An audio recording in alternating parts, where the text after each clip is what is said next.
ধুবুৰী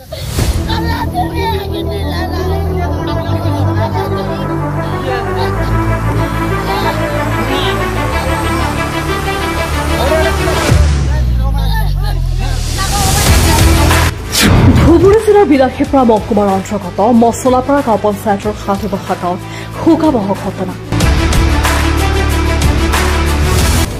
টিপকাই নৈত সন্ধানহীন মহৰ আলী নামৰ ৬০ বছৰীয়া বৃদ্ধ।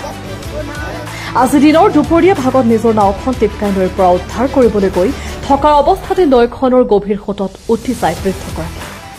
পিছত স্থানীয় ৰাইজে বহুত সন্ধান চলাই যদিও কোনো সন্ধান পোৱা নাই বৃদ্ধগৰাকীৰ। তাৎক্ষণিকভাৱে জিলা প্ৰশাসনক আৰু SDRF বাহিনীক খবৰ কৰে যদিও ঘটনাস্থলীত উপস্থিত হৈ উদ্ধাৰ বাবে চলাই আহিছে অভিযান। ঘটনার মধ্যে আমি গরু নিয়ে আসতেছি, নদী পার আসমু খের হওয়ার পর দিকে দেখি যে নদীতে একটা মানুষ দেখা যায়, মানে টুপি দেখা যায়, বাসা সাথে নগিও আসছিল বললাম যে মানুষ ভেসা যেতেছে, সব তার মধ্যে ডাকলাম, কেউ সারা দিল না আর কি। কইতে কইতে মানে মানুষটা ডুবে গেল গা। কোন জায়গায় ডুবছে? এই জায়গায় ডুবলো না, সাধু মানুষ মহর আলী, বাড়ি হইলো পাড়াগাড়া তৃতীয়খণ্ড মানুষ। বয়স কত? প্রায় 70 বছর হবো।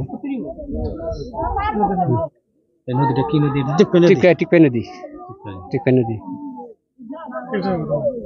ঘটনা কয়টা টাইম বাজে? ঘটনা তখন 11টা বাজে।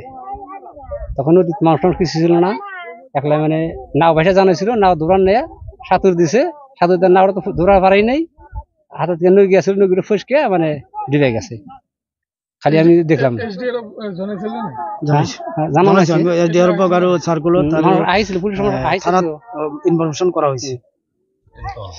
মোৰ নাম শাহদুল আহমেদ।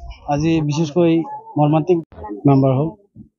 আজি বিশেষকৈ এটা মৰ্মান্তিক ঘটনা হৈছে কি আমাৰ গাঁৱৰ পাড়াগাড়া তৃতীয়খণ্ড গাঁৱৰ এজন বৈশিষ্ট্য মানুহ, তাৰ নাম মহৰ আলী। আজি তেওঁ নাও বিচাৰিবলৈ আহোঁতে মানে সি নদী সাঁতুৰিবলৈ আহোঁতে মানে এইখিনিত পোৱা নাই, মানে ডুব গৈছে।